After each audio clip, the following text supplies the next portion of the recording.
A Queda da Casa de Usher, de Edgar Allan Poe. Por que este conto é tão famoso e tema de tantas discussões da literatura e fora dela?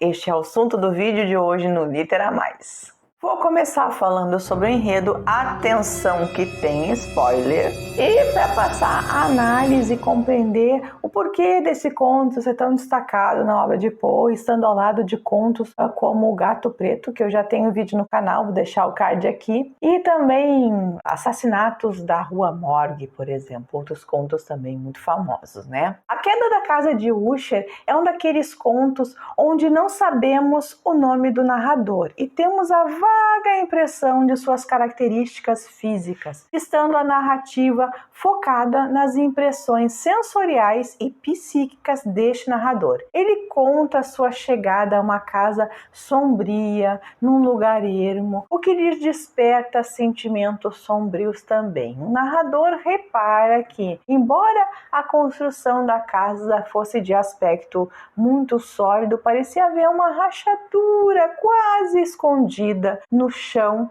ao teto. O proprietário, Roderick Usher, foi um amigo próximo de infância que teria enviado uma carta, naquela época eram cartas, né?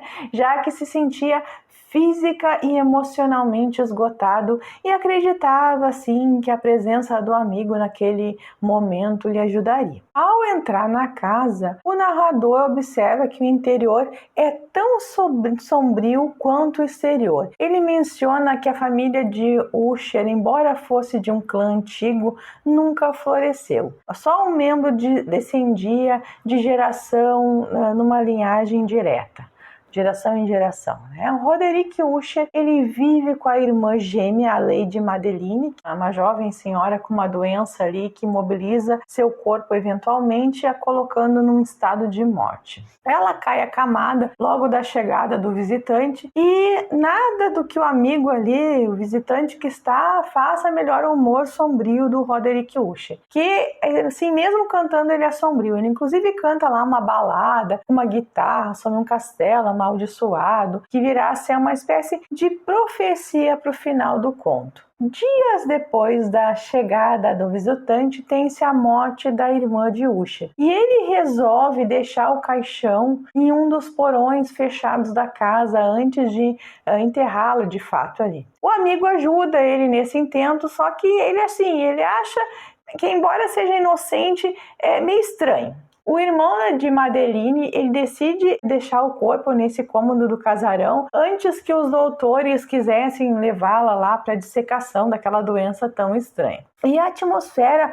obsessiva da casa, entranhada nos moradores, ela acaba contaminando o narrador. Dias depois da morte de Lady Madeline, o narrador ele não consegue dormir. A noite está barulhenta, tempestuosa, e o Usher bate ali na porta do seu quarto, né, num estado de histeria contida. E para acalmá-lo, o amigo pega o único livro disponível no quarto e começa a ler. É um romance medieval. Todavia, ali tem várias coincidências entre a narrativa contada e os acontecimentos simultâneos da mansão que não param de ocorrer. Os sons não são assim meros caprichos da imaginação. E o Roderick Usher balbucia que achava que havia enterrado a Madeline viva e que agora ela estava na porta do quarto. O vento, assim, de súbito ele abre a porta e confirma os medos de Roderick, que Madeline está vestida com a túnica branca ensanguentada de sua luta contra o caixão. E ela ataca o Roderick enquanto a vida de ambos se esvai. O narrador foge da casa e a rachadura, aquela que ele observou lá no início, se parte e a casa desmorona ali sobre os irmãos. Bom, vamos conversar agora sobre os aspectos do conto que me chamaram a atenção. A Casa de Usher tem seu lugar no pódio dos contos de terror pelo conto ser considerado uma obra-prima do conto gótico, com elementos clássicos como uma casa mal assombrada, uma paisagem sombria, uma doença misteriosa e uma dupla personalidade. Apesar de todos esses elementos góticos facilmente identificáveis, parte do terror dessa história se dá pela imprecisão. A gente não consegue dizer com certeza em que parte do mundo ou quando a história se passa. Em vez dos padrões narrativos normais, assim, de lugar e tempo, a gente tem os elementos góticos tradicionais, como um clima inclemente e uma paisagem árida. Lembra desse ponto, o Morro dos Ventos Uivantes, a história, né? Estamos sozinhos com o narrador nesse espaço assombrado e nem nós, assim, né, os leitores, nem o narrador sabe exatamente por quê. Uma magia do conto é que, embora o Poe forneça os dados reconhecíveis numa construção do conto gótico, ele contrasta com um padrão de enredo que é inexplicável e repentino e cheio de interrupções inesperadas. A casa de Usher, já no início, ela bota a gente numa atmosfera sombria, misteriosa. As árvores e pedras parecem doentias. Todo o entorno da casa ele é decadente e desolador, já preparando para um crescente de aspectos e constatações sinistras ao longo do conto. O detalhe da rachadura que ele vê, né, o narrador, logo nas primeiras linhas, amarra o final da narrativa. E embora seja o amigo de infância mais íntimo de Roderick, o narrador aparentemente não sabe muito sobre ele, como o fato básico do Roderick ter uma irmã gêmea. Então o Poe ele nos pede para questionar as razões tanto da decisão do Roderick Usher de contatar o narrador neste momento de necessidade, quanto da bizarra tenacidade da resposta do narrador. E o Poe ele também cria uma sensação de claustrofobia nessa história. O narrador é misteriosamente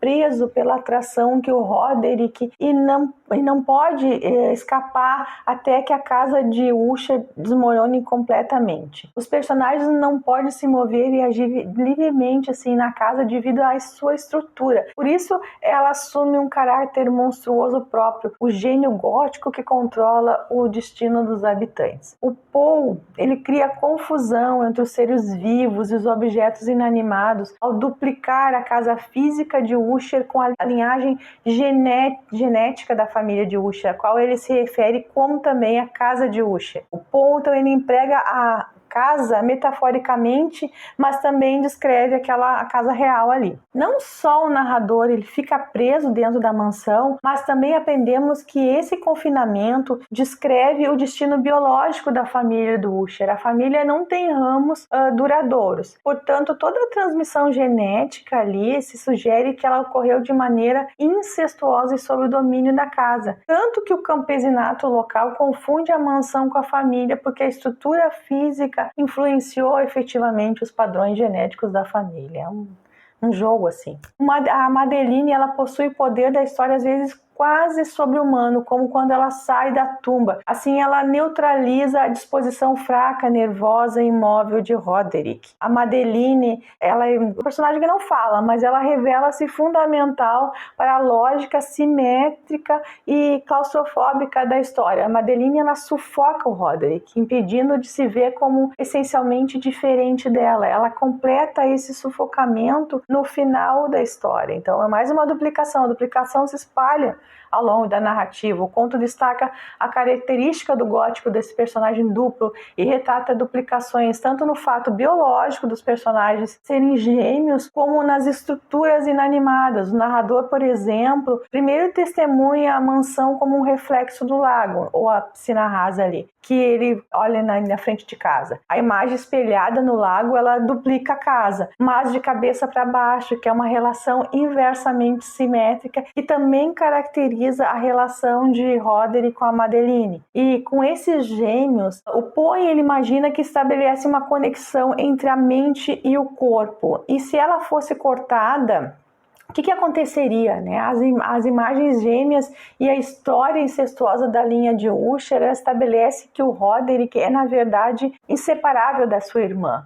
Embora a mente e o corpo estejam separados, eles permanecem dependentes um do outro para sobreviver. E essa interdependência lhe provoca uma reação em cadeia quando um dos elementos sofre uma ruptura. A morte física de Madeline coincide com o colapso de sanidade do Roderick Usher, da mansão de Usher. O Roderick, ele conduz o narrador a um mundo que ele não conhece, e a presença desse estranho pode ser o fator que destrói a casa. O narrador narrador é a única exceção à aversão dos Usher aos estranhos, uma aversão que acentua a natureza claustrofóbica da história. Ao minar essa aversão do exterior, o narrador involuntariamente derruba toda a estrutura.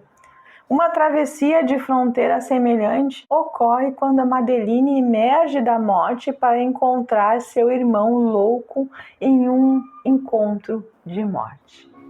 Se gosta desse tipo de vídeo, dê seu like, o YouTube divulgar, comente aqui que eu respondo. Se gosta do meu conteúdo, se inscreva no canal. Um beijo e até o próximo vídeo.